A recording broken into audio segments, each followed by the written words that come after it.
I'll start off with this session. Hello, everyone, and welcome to this doctoral seminar series entitled "Democracy, Autocracy, and the Welfare State in the 21st Century: A Global Approach," a seminar series organized by Dorottya Szikra, who is also presenting today.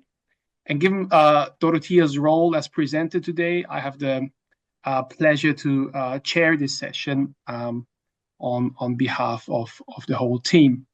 So I'll start off by introducing Dorottya first, which I lost just now in the process as I've been looking to read up to find the seminar slides. Sorry, this is going. Yes, okay, sorry. So Dorottya Szikra is research professor at the Center for Social Sciences, Budapest. She's the country lead of the ERC project, Welfare Experiences, analyzing how different welfare systems can affect people's mental health and chances of returning to work. Dorottya is also associated with CEU Democracy Institute, where she led the Civica research project entitled Welfare, Democracy, and Populism under the COVID-19 crisis. Dorottya's current research interest revolves around the welfare state, democracy, and populism. Her recent publications within this line of research include Illiberal Social Policy in Europe, When Policy Implementation Meets Welfare Ideas, published with Politics and Governance, and How Populists Governed the COVID-19 Pandemic, Populist Governance and Social Policies in Brazil, Hungary, Mexico, Poland, Russia, and Turkey. So we're really delighted, Dorottya, to have you here and to listen to your presentation. As to the format, I ask those who may want to have questions after the presentation to keep their questions and comments rather brief in order to maximize participation. And also, given that this is a doctoral seminar series, I will give priority to master and PhD students to open the floor for this group of scholars first when they raise questions and make comments. So thanks again, everyone, for participating, and over to you, Dorottya. Thank you so much, Philip. I'm really delighted to be here and see so many of you interested in this theme. I will, in this presentation, I hope to give conceptual and theoretical clarity to autocratizing, illiberalism, and populism, and how these themes may relate to social policy and the welfare state. And what I decided to do is to give kind of teasers from my own research and on research that already has been published. And then finally, in the final part of my talk, I will give you an insight into our most current research topic that is already dealing with the impact of social policies of illiberal rulers in Europe's periphery, particularly on female constituencies and on how they vote. So that is the political consequences of social policies that I'll be talking about in this talk. Can move the slides. Why this theme is important? Of course, it is because of the worldwide scale of autocratization. Within just 10 years, the share of the world's population living in autocracies increased from 46 to 72%. That is actually a downfall back to the 1986 levels. So it is really a worldwide phenomenon, and so many researchers, political scientists are looking for the causes of these tendencies, and many of them find it in global economic processes, global capitalist processes, as well as the new social media possibilities of populists, and so on and so forth. But we think, and increasing number of researchers think that social and economic policies do play a role in this process. And I hope to convince you by the end of my talk that this really is so. Yeah, we can move. So autocratization, as you know, is a process, but also democratization is a process. And what you see here is the variety of democracy databases classification of how various countries democratize or autocratize. Now, the worldwide tendency is autocratization, and there are more and more countries, more and more people who live in electoral autocracies rather than electoral democracies or liberal democracies. And then the question is how this is affected by welfare choices and how welfare policies do impact these processes. Next slide. So what we did with my colleagues is more generally looking into the VDEM database and look at the most steeply backsliding countries.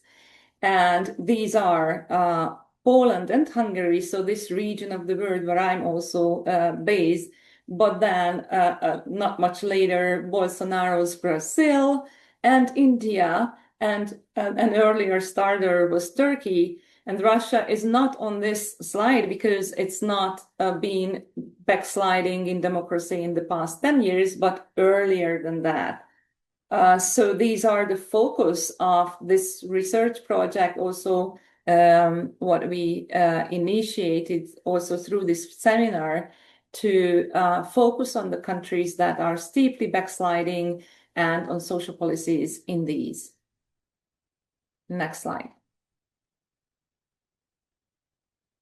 The theoretical challenge here that was also discussed by Philip in the last session is that the conventional mainstream assumption in welfare state research is that there is a synergy between democracy and welfare development. So if there is more democracy, there will be more welfare provided or more just distribution and redistribution of welfare and social policies. And these have not only been theoretically grounded by, for instance, Marshall, but also empirically tested both in Europe and in Asia. For Asia, Amartya Sen's seminal work on the distribution of food and the appearance of famine are, the actual tests to prove that if there is more democracy and freedom of press, then people can actually pressure governments to distribute more equally or redistribute more equally. So it's really logical, and also intuitively we feel that it's true. And if this is true, then the implication would be that democratic backsliding that we see worldwide actually leads to the decline, the demise of welfare states. But there is research, and there has been research around for decades on counter examples to that logics. For instance, fascist or national socialist regimes, as well as communist dictatorships, actually have provided quite generous social policies at certain times. So then the puzzle is, what happens to the welfare state under the so-called third wave of autocratization that we live now in currently?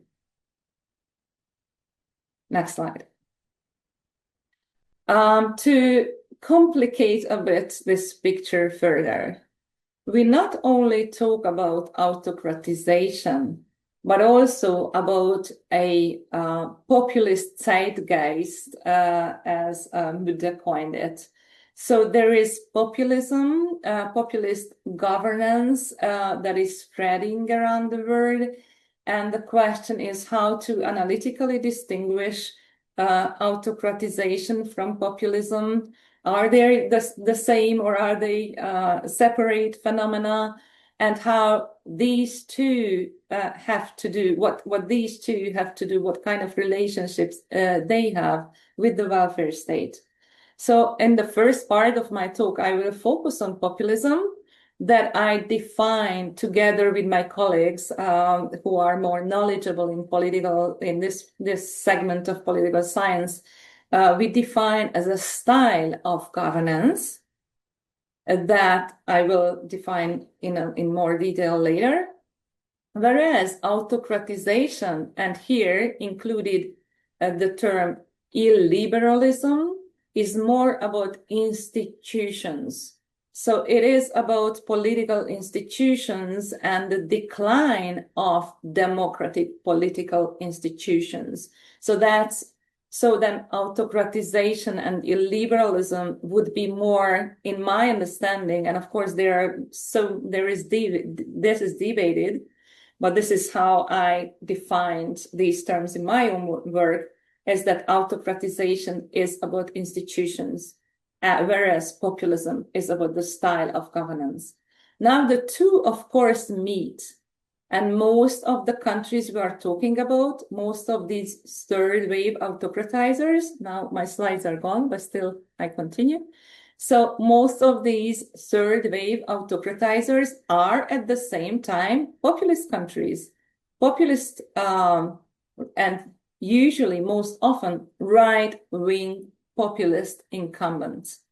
So populism, as opposed to illiberalism, can exist within liberal democracies. And you see some examples there. So populist governance style do exist under liberal democracies, but they may quite inevitably lead to illiberalism, to the backsliding of institutions. And I show you in the next slide why. Can you, yeah. Or maybe then let's go back. Philip, before that. Yeah, indeed. So populism, as opposed to autocratization and illiberalism, is not easily quantifiable, but I will show an example to you how we try to quantify it still.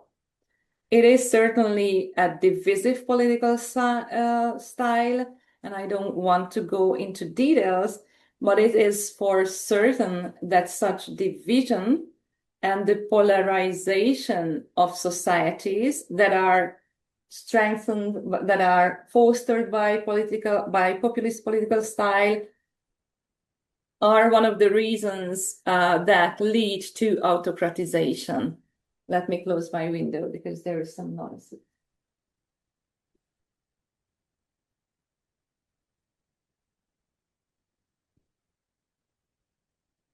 So also populist leaders like to decide about policies in a very centralized and personalized manner. Meaning that they like to circumvent institutions of mediation and reconciliation. And that in itself is, of course, anti-democratic. So that's like a step towards autocratization. Now, my final question is that it is very commonly heard that populists are irresponsible. My own research was directed often to this question: are they really irresponsible, or do they live up to their promises? Do they deliver to the people? So yeah, this is something that we can go into in more detail in the next slides. Yeah, we can go on. So the first research, more theoretical research that we did in this field was to conceptualize populism in policymaking together with two of my Hungarian colleagues, Attila Barta and Zsolt Boda. We can go on. And the framework that we used and that proved to be really beneficial for my future research as well is to disentangle policymaking into the content of policies. That also includes the ideology of policies. For instance, what is the direction of social policy reform? Is it equalizing, or is it actually increasing inequalities, gender inequalities, or inequalities between social classes? Is it paradigmatic reform change, or is it more incremental, small step change? So that's the content of policies. Second, the process of policies, and that is whether there is participation of civil society, of trade unions, opposition parties. Is there a direct top-down decision-making, or is it a more pluralist decision-making, as it should be in liberal democracies? And finally, policy discourse. How are these policies communicated?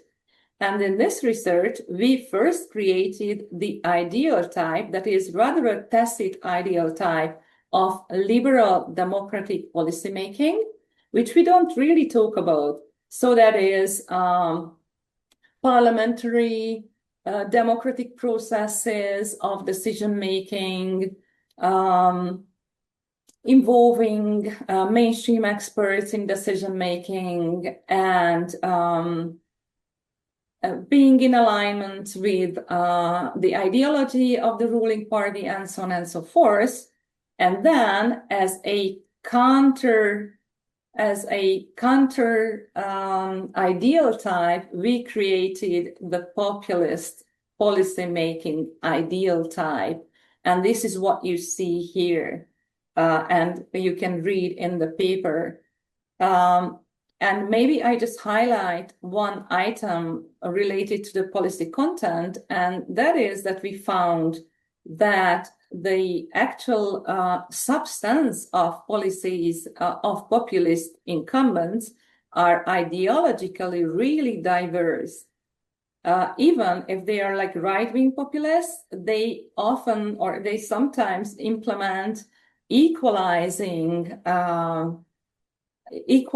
social policies, but sometimes they do just the opposite and do very exclusionary social policies. We can move to the next slide.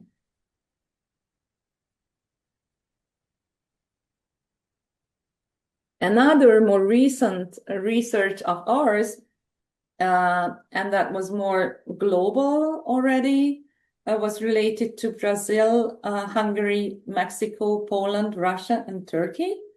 And we examined populist leadership, populist incumbents under the COVID crisis.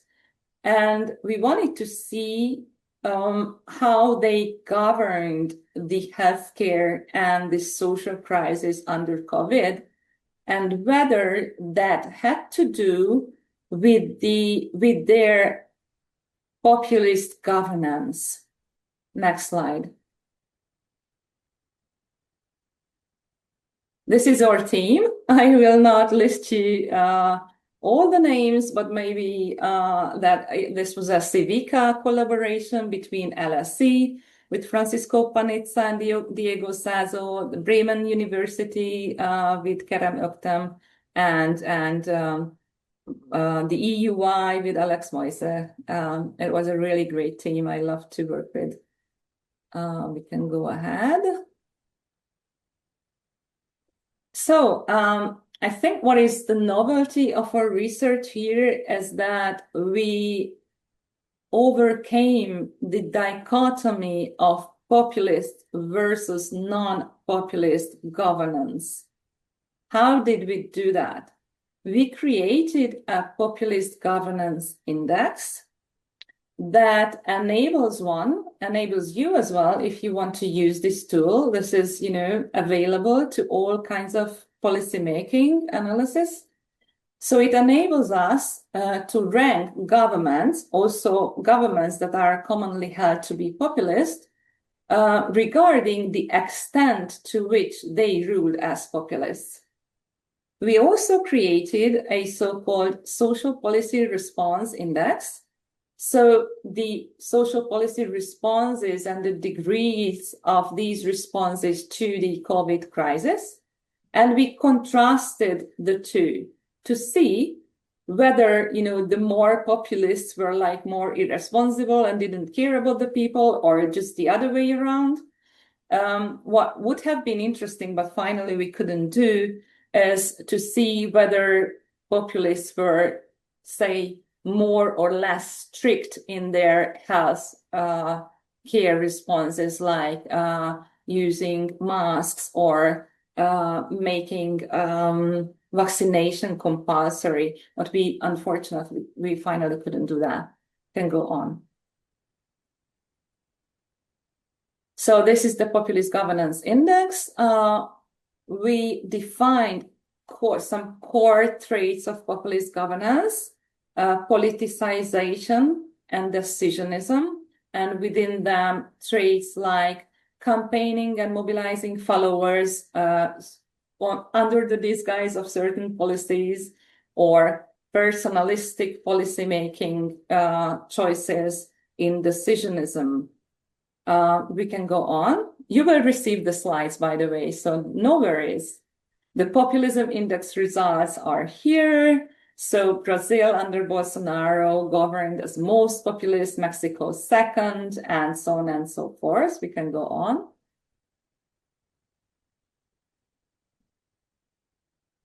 Yeah, we can.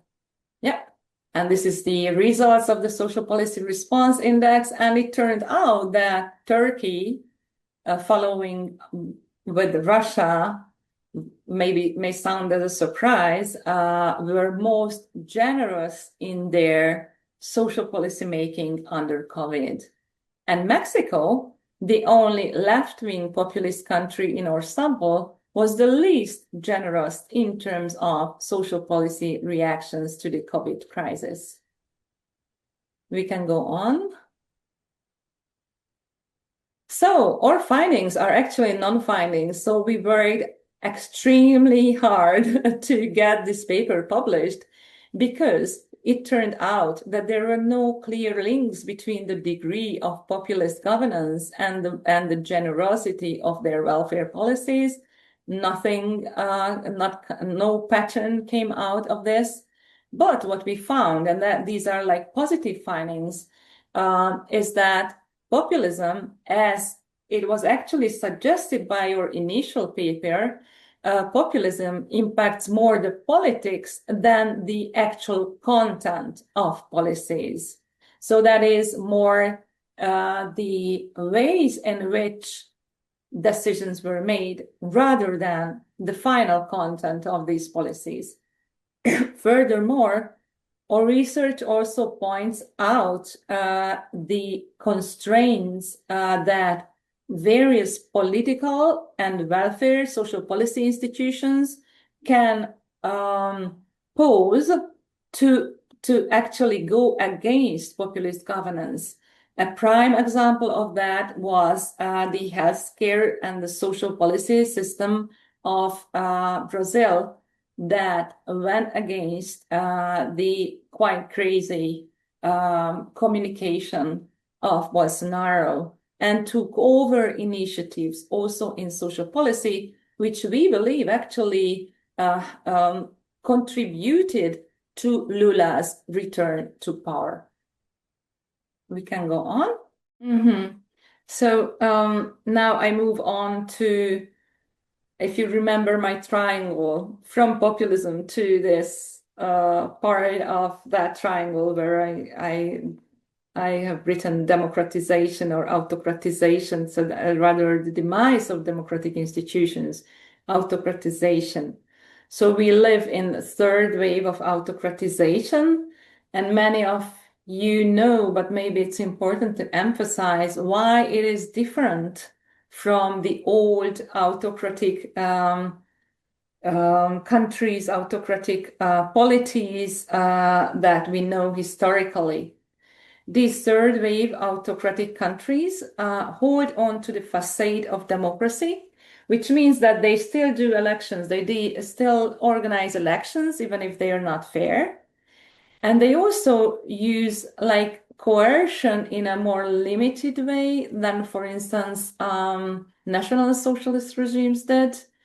So this also means, and this has very important consequences to policymaking processes, because they do not use outright coercion, or only rarely. They need legitimacy, genuine legitimacy of the people. So this is why they are so interested in winning elections with, very high majorities. Even like Putin is so interested in these numbers of their popularity, even though they already now cannot really be challenged in democratic ways. But this is why policies are so crucial for them. Economic and social policies play a very important role in gaining and maintaining popularity within third wave autocracies. We can move on.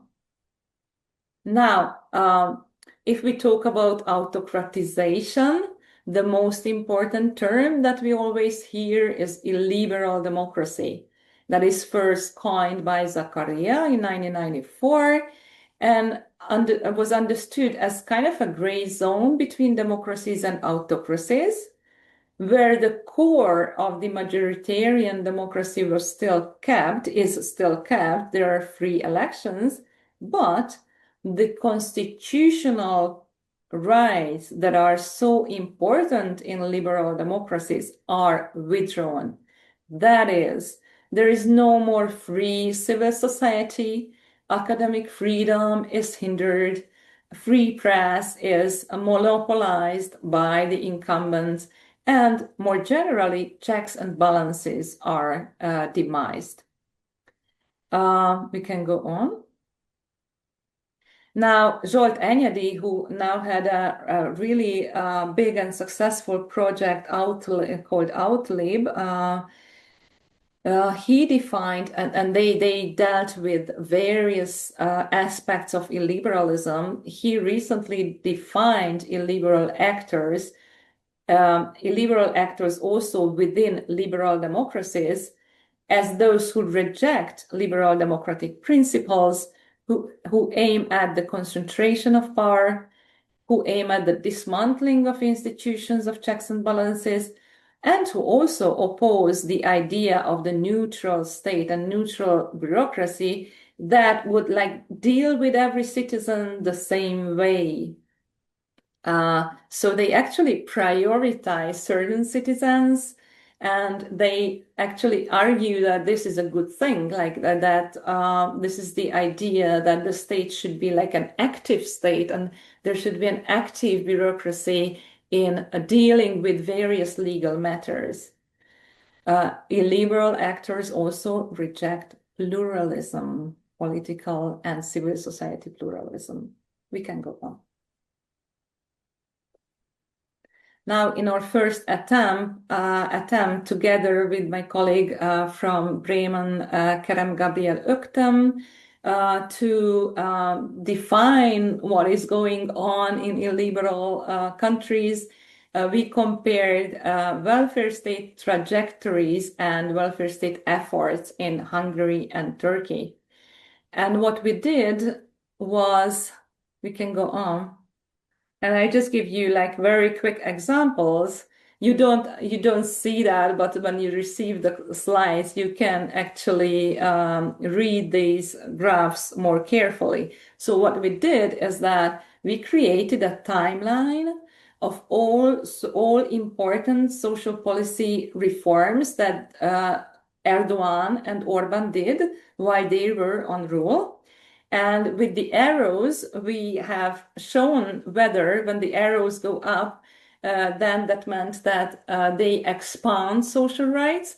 And when the arrows go down, then that means that they cut social rights. And also, we created these small pictograms that show which social policy area was affected. What you see from the first sight is that in Turkey, in the initial years of Erdogan coming to power, there is a boost of social policy decisions. And I will not show you the Hungarian case now, but you can believe me that the same thing happens in Hungary. Like there is a vast number of really important social policy changes. Many of them are expansionary, and a surprising number of them are paradigmatic reforms that are really quickly implemented in Hungary, but not that quickly in Turkey, because in Turkey, the checks and balances were dismantled more gradually than in Hungary, where Orban gained a 2/3 constitutional majority. So they could very quickly eliminate checks and balances. For instance, the role of the constitutional court that was still in place in Turkey for a while. So what we did was we also added the most important political events and contrasted them to the social policy events that happened. And we do that detailed analysis of these trajectories in the paper. What I would like to highlight here as what I depicted here with yellow is that Turkey had actually, both of the countries had two flagship programs that were central to the rule of Erdogan and Orban. In Turkey, this was the healthcare reform and universalizing the healthcare system. And I would add also the unification of the social security system in 2006.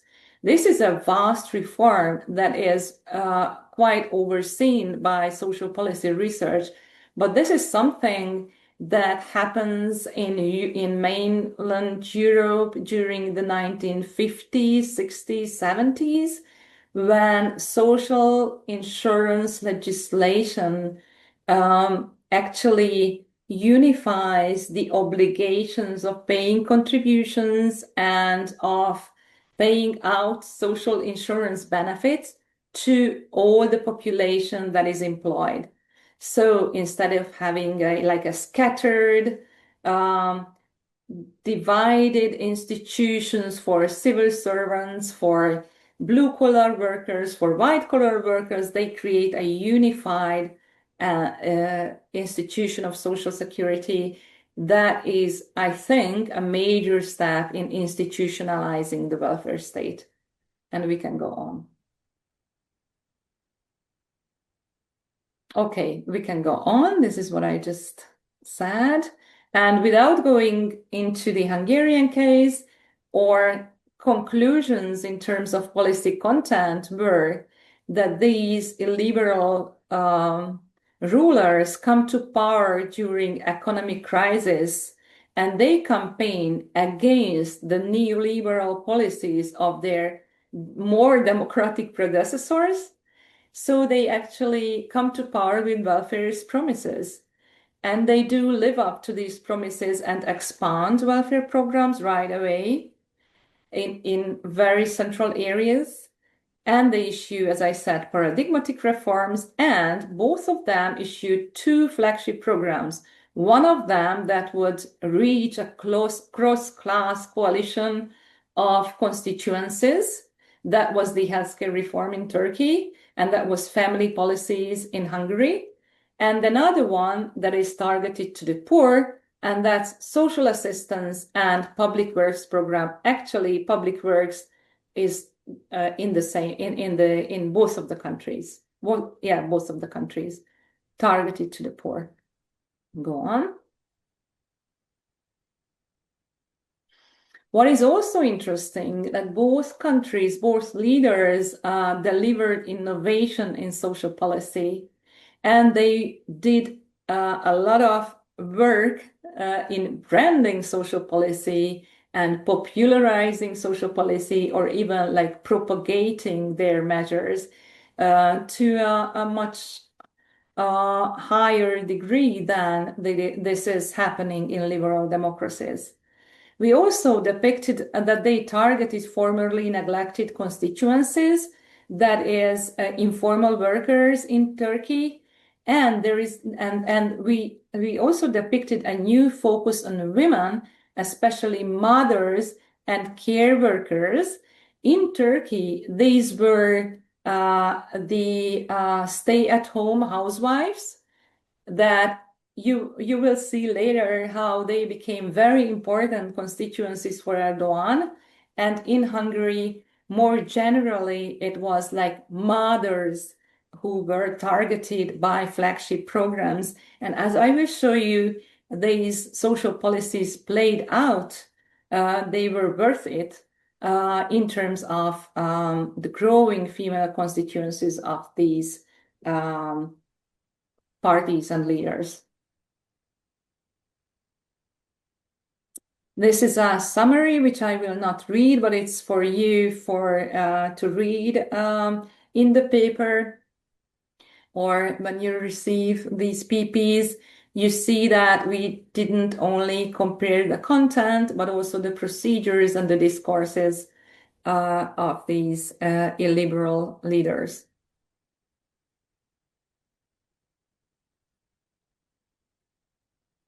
Now, a more recent paper that I will not go into details about, we wrote very recently with Lauritz Autisha, and this takes the idea that I discussed one step further.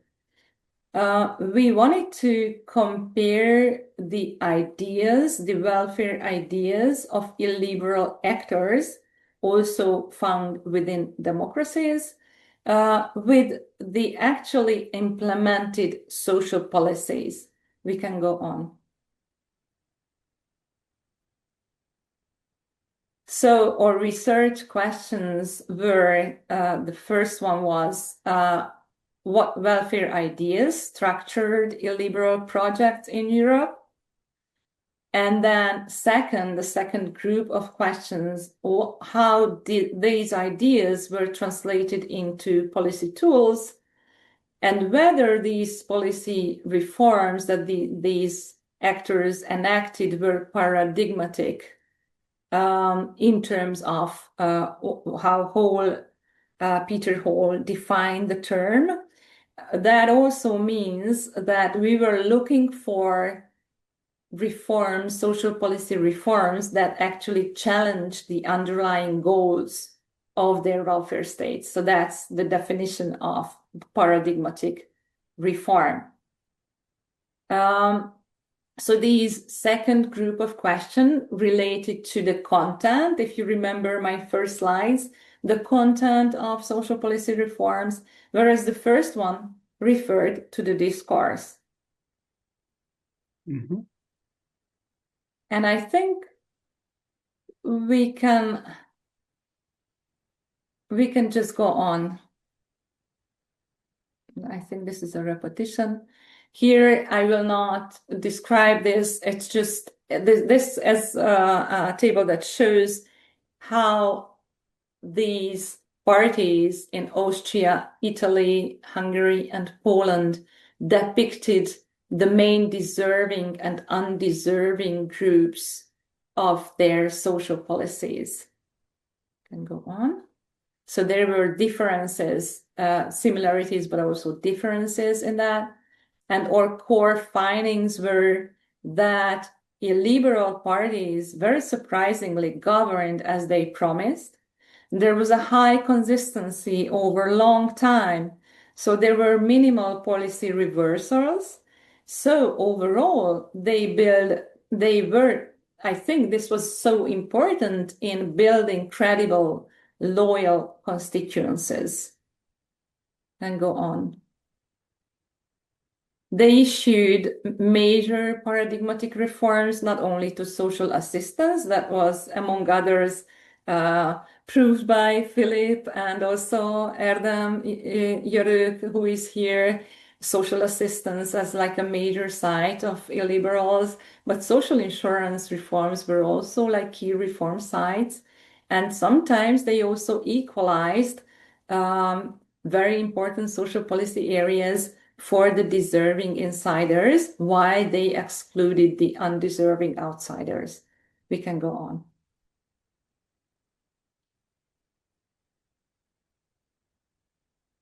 So overall, before I give you the floor for questions, again, illiberalism, as we have seen, could coexist with welfare expansion. I didn't show you the graphs related to that, but believe me that this is also true when we look at spending per GDP.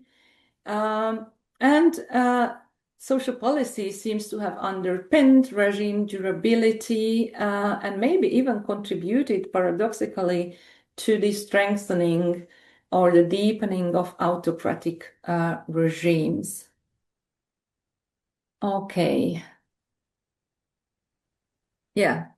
So the question that we pose in this paper that is now handed into a journal and we are eagerly waiting for a response is how autocratizers win female constituencies. We can go on. And I start with the core finding, and that is a puzzle. We know about the gender gap of far-right parties in liberal democracies in the Western world. And that is what you see on the right side of, on the left side of this graph. That is less female voters for far-right populist parties. What we have uncovered is that in Europe's periphery, including Russia, Hungary, even Poland, and Turkey, there has been an increase of female voter share for the incumbent autocratic leaders, and that this has been going on parallel to their shifting the focus onto women in their social policies. So what we call the reverse gender gap in autocratizing countries, we explain with the expansion of their family policies and the type of family policy making that is there in these autocratizing countries, what we don't find in Western Europe. We can go on, Philip. So this research is then more about the impact of these policies. That is like the direct impact of social policies, welfare policies to the politics and the polities of these countries and the popularities of autocratizing leaders. Our starting point was Kimberly Morgan's seminal work. I really recommend you to read on feminizing the welfare states in Western Europe and how moderate conservative parties, including countries like in Germany, back then in 2000, mid-late 2000s, led actually there by Ursula von der Leyen.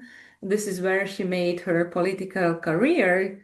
So those family policy reforms, or how Morgan calls them, work family reforms, contributed to the turn of these moderate conservative parties towards women and successfully built up female constituencies. These are reforms that didn't happen everywhere. For instance, not in Austria and not in Italy, but in Germany and in the Netherlands and well, in some other countries. What we sensed is that a similar feminization of the welfare states happened in the past decade in the above-mentioned illiberal regimes, or by now autocratic regimes. And we found that this recognition in the terms of Nancy Fraser and redistribution towards women in a traditionalist manner paid out in terms of increasing constituencies. Can go on.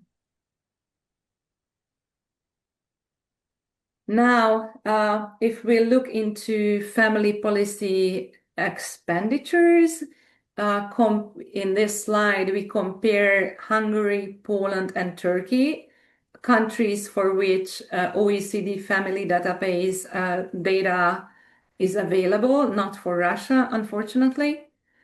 And here we can distinguish between cash, services, and tax breaks. With blue, you see the momentum when the government, the later autocratizing government, comes to power. And with yellow, you see the moment of 2019. So like 10 years or 9 years later, in the case of Fidesz in Hungary, only 6-7 years, no, not even 4 years in Poland and 19 years in Turkey. What I would like to direct your attention to is that in the Hungarian case, there is a drop in cash transfers, but at the same time, there is a huge increase in tax breaks. And what you can't see in such statistics, many other flagship programs that are loans, huge grants to families with children, working families with children, social policy by other means that are Orban's flagship family policy ideas. At the same time, in Poland, we see a huge increase in cash transfers, a leveling up in services, and a slight decline in tax breaks. In Turkey, we don't see a breakthrough of family policies, and there is not even an institutionalization of this part of the welfare state there. Still, there is quite a strong welfare effort to do social policies for women who do care work, also related to, for instance, disabled relatives in their homes. We can go on. In Russia, and I will only go into the details in Russia because we don't have time to all the 3 cases, but I find the Russian case extremely interesting. And we have Linda Cook here with us, who did really great work together with her Russian colleagues on that. So the flagship program here is the so-called maternity capital.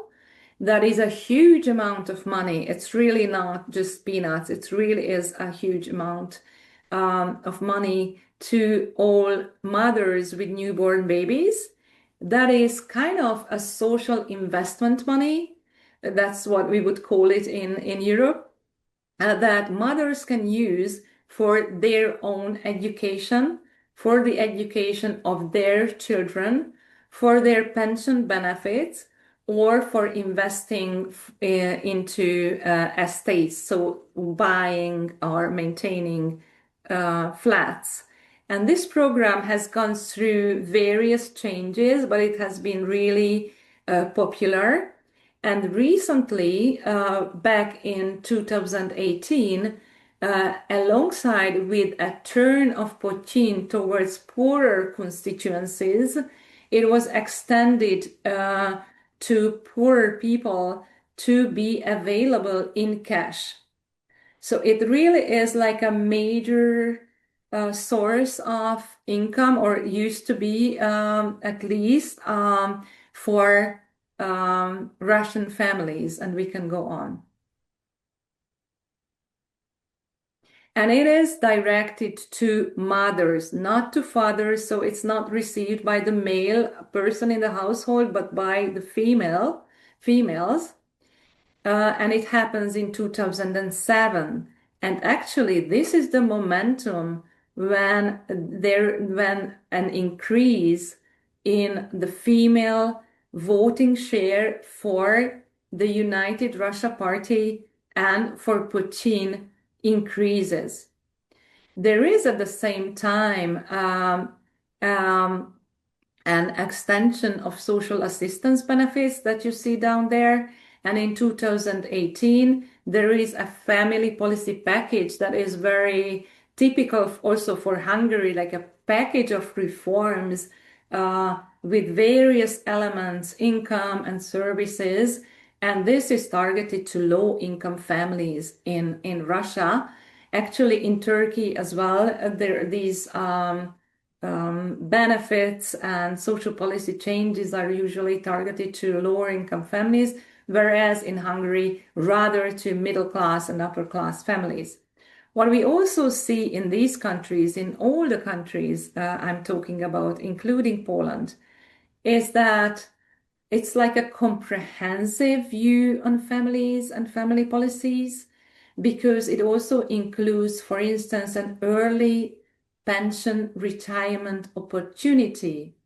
So in 2015 in Russia, a new pension formula was put in place that increased the weight of child rearing in when women are collecting the years for their pensions. And in the famous 2018 reforms that stirred huge demonstrations, where Putin gave into the demonstrations was actually the case of women, where the age of pension was set at 60 instead of the planned increase to 63 that happened in the case of men, but not in the case of women. And we can go on.